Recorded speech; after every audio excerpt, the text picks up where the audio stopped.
Հարցս վերաբերում է աշխատանքի և սոցիալական հարցերի նախարարին և աշխատող աղքատների խնդրին։ Դա գաղտնիք չի, որ նվազագույն աշխատավարձով աշխատողները աղքատ են և նախորդ 5 տարիներին այս մարդկանց կյանքի որակը գնալով ավելի վատացել է, որտև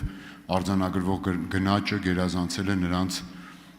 իրական եկամուտների աճը։ Պարզ ասած,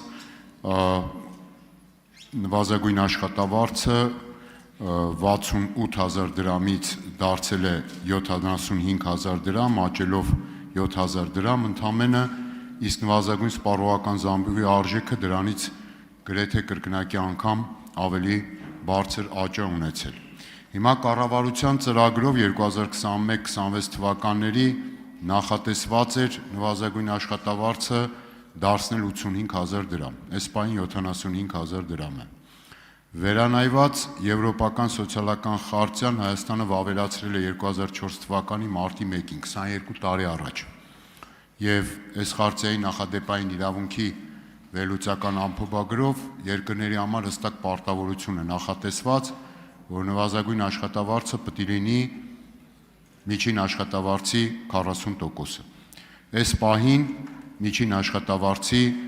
նախորդ տարվա, այսինքն 2025-ի տվյալներով միջին աշխատավարձի 31%-ն է և ցավոք սրտի գնալով նվազում է, որտև դեկտեմբեր ամսվա տվյալներով էլ ընդամենը միջինի 25%-ն էր։ Այս սոցիալական խարտիայի պահանջը վարձատրության արդար բաշխման իրավունքի իրացմանն է վերաբերում։ Հիմա հարցս պարզ է, նախատեսում եք արդյոք նվազագույն աշխատավարձի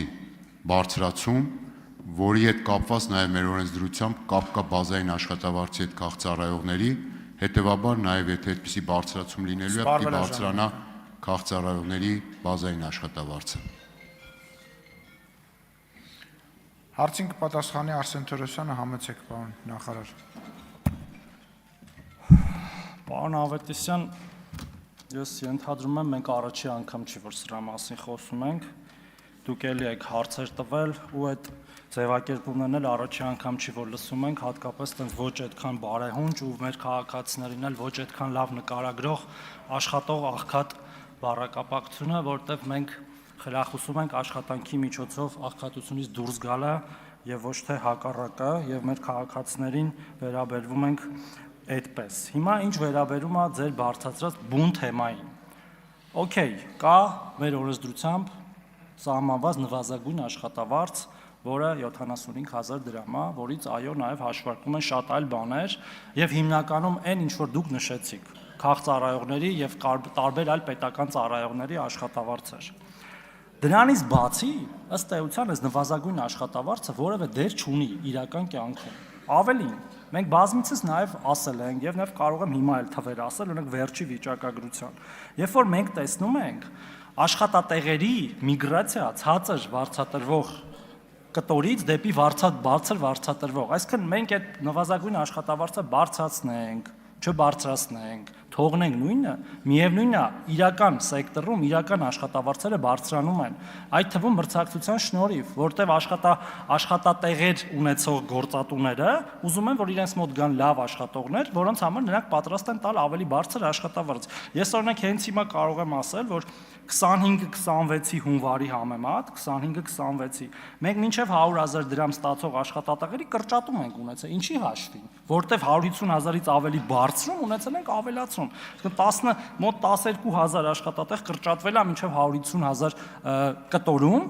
բայց ոչ թե կրճատվել է, այլ նրանք տեղափոխվել են ավելի բարձր կտորներ, 150,000-ից ավելի բարձր, 500,000-ից ավելի բարձր, ել չեմ ասում դրանից ավելի բարձր է։ Եվ մեր իրական նպատակը այդ պետք է լինի եւ դա է տնտեսության զարգացման միջոցով հասնել նրան, որ իրական աշխատավարձերը բարձրանան եւ որոնք բարձրանում են։ Իդեպ բարձրանում է թե միջին աշխատավարձը,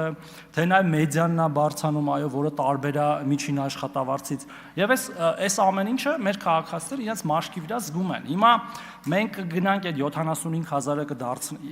կդարձնենք 85,000 կամ 105,000 կամ չգիտեմ ինչքան, դրանից բացի պետական ծառայողների աշխատավարձի բարձրացումը ուրիշ բան չի փոխվելու իրական կյանքում։ Եվ հետեւաբար ես կարծում եմ, որ այդ հարցը ըստ էության մենք լուծել ենք եւ շարունակում ենք լուծել ու մենք ճիշտ ճանապարհի վրա ենք։ Մենք դրա վրա պետք է կենտրոնանանք, ոչ թե 75-ը 85 կամ 95 դարձնելու վրա։ Ու եթե արձագանքեք, կշարունակեմ։ Արձագանք։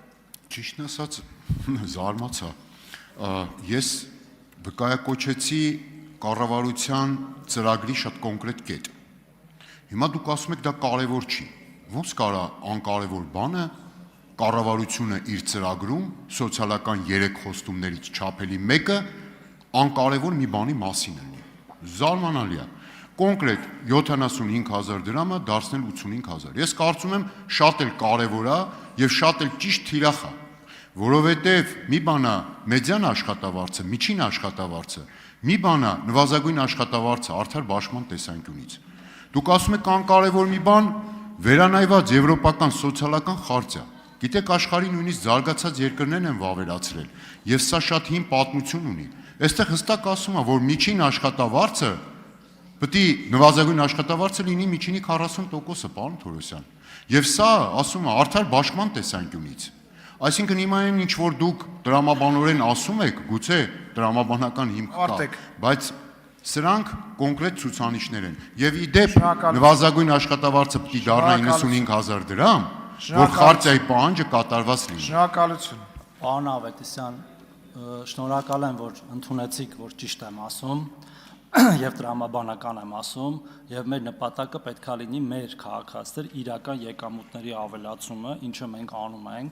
անում ենք նաեւ եւ մեր վարած տնտեսական քաղաքականությամբ եւ նաեւ սոցիալական քաղաքականությամբ եւ նաեւ օրինակ նախորդ հարցն էլ դրան էր վերաբերվում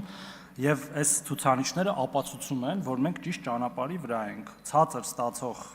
աշխատատեղերը քչանում են, բարձր ստացող աշխատատեղերը շատանում են, իրական եկամուտները բարձրանում են, մեր կողմից էլ նաեւ ներդրվող